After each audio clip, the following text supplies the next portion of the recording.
you for joining this webinar presentation entitled Finding the Best Donors. This webinar is part of the Indiana Historical Society's Heritage Support Grants program made possible by Lilly Endowment Incorporated. My name is Bryce Gorman and I am the fundraising educator in local history services at the Indiana Historical Society. My goal is to help organizations build robust fundraising programs so they can be effective at their mission. I'm responsible for the educational curriculum that is an important part of our Heritage Support Grants program. I offer free workshops, webinars, and consultations to organizations in Indiana. So finding your best donors.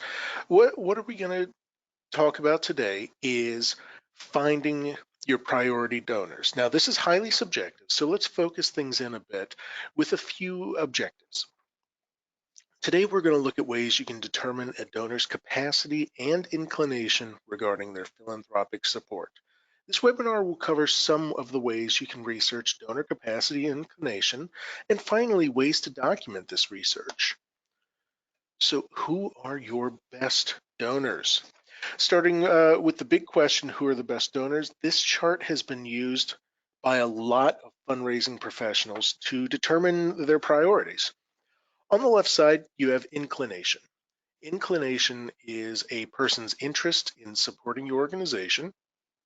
This could mean anything from giving money to hopefully giving money to volunteering to attending events.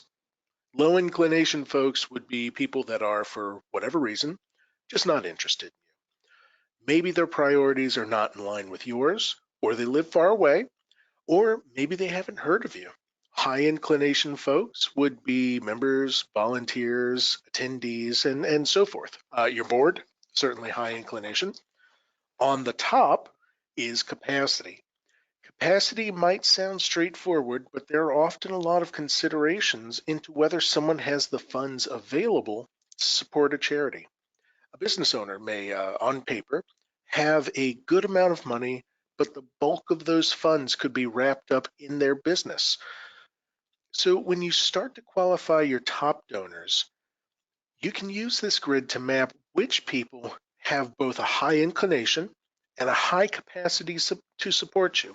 So up here, this star, these are going to be your major donors. So I say this that you can adjust your priorities accordingly. I'm not advocating ignoring anyone. Low capacity, high inclination donors, these people might make great volunteers. They would be great annual fund donors. High capacity, low inclination donors, these might be wealthy individuals who could benefit from additional relationship building. So let's dig in a bit on how to determine capacity and inclination. As I mentioned earlier, inclination is an individual's interest in supporting your organization. This can mean financial support, but it also means involvement. It's good to remember donors can give time as well as money. A passionate board member may be interested in hosting an event at their home or their business on your behalf to introduce you to their friends. Inclination is highly subjective, but there are a couple ways to help gauge it. First are philanthropic indicators. Someone who has given consistently to you for years, they're certainly at a higher inclination. But you can also assume that someone is philanthropically minded if you know that they've supported other organizations. Along the same line, look for involvement in nonprofit organizations. Your volunteers and boards certainly have a high inclination. Looking outward, though, try to see if someone has served as a volunteer or board member for other groups. Perhaps a potential donor's business has supported other charitable organizations. Going beyond nonprofit involvement, individuals with a personal interest in your organization's area of expertise is a good way to gauge inclination. For instance, if your organization's creating an exhibit on schools in your county, alumni of those schools would be much more inclined to take an interest in you than non-alumni. Capacity. So let me preface this slide with this. You know your community. you have a better sense of who does or does not have the ability to make a large donation. But there are a few options for determining an individual's capacity if perhaps this person is unfamiliar to you or your organization. First, real estate. Real estate is not in and of itself an exact guide, but it's rather a way to assess an individual's lifestyle. The average American spends about 30% of their income on housing costs. You can use a website like Zillow.com to see the appraised value of a home, and they'll often give the monthly cost of a mortgage, and you can extrapolate that into someone's income. SEC transactions are public record. If you have a donor who works for a publicly traded company and receives stock, you can find that on sec.org. Same is true for political giving. FEC.gov details who made political donations. Again, it's not an exact determinant, but an individual who is maxing out political donations every year, most likely they have disposable income. Family wealth is a great way to determine capacity. Wealthier families often have resources such as family foundations that you can tap into. As you research potential donors, it's helpful to create a suspect list. These would be your priority donors whom you want to learn more about in order to solicit them appropriately. A good starting point is current and former donors. Uh, you already have an established relationship with these people. Using the tools mentioned in previous slides, the the Zillow and Inclination and so forth, you can evaluate their inclination and capacity. Document what you already know and maintain a list of details you'd like to learn. This is going to be helpful when you're determining strategies. It's a good idea to begin segmenting your donors into different strategies. Some donors, they're going to be, maybe they're interested in the educational aspects of your organization, but another might be more inclined to just attend events. As you get to know your top donors, build a long-term strategy for their ultimate gift. That ultimate gift might be a larger annual gift. It might be a one-time major gift or a sponsorship for an exhibit. It might be an estate gift, but it's all going to be based on the relationship you build with your donor.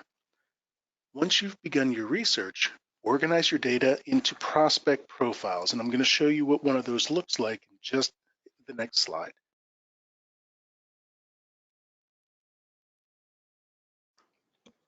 Here's an example profile for Mark Johnson. You may notice the profile includes relevant information such as his contact and giving information. It's important to have up-to-date information on how to stay in touch and with him and his most recent giving. You can include information such as children, religion, armed forces service if you believe it's relevant to your mission. For instance, uh, religious groups, they certainly want to know somebody's affiliations. And a veterans organization would want to know where you served. Next is a quick bio on the donor. This is not a complete story of their life. It's just the parts that are relevant for your organization. In this case, we have some background information on Mark's life, his employment, and his family that's useful when we're cultivating and soliciting him. Keeping a record of giving history allows you to see how long someone has been active and their priorities. In this example, you can see Mark increase his membership level, most likely because of his daughter, but he has stayed steady since then. This is a glimpse at his priorities, namely his family. It's helpful to maintain contact history so you can document what was discussed with the donor. So let's say the person who wrote the September 2018 contact note, they leave your organization. They retire or they forget. The next person to talk to Mark is going to have a note that states he's interested in hosting an event, so that contact isn't lost. Maintaining fundraising notes is the fundraising notes would be right here. So this would be a solicitation strategy. It's useful to keeping an evolving strategy going forward. Notice that the note writer thought Mark could be solicited for a larger gift, but they did not specify an amount. They also detail his interests and hurdles to giving. As this organization cultivates Mark, they will be able to add a firmer timeline and solicitation level to their strategy. And I have a blank version of this that you are welcome to use. Please contact me and I will be happy to send that to you. So this is my contact information. Please feel free to get in touch with me if you have any questions about the presentation or if you'd like to talk through anything a little more. Thank you so much for joining me for the Finding the Best Donors webinar and taking the time to learn more about fundraising.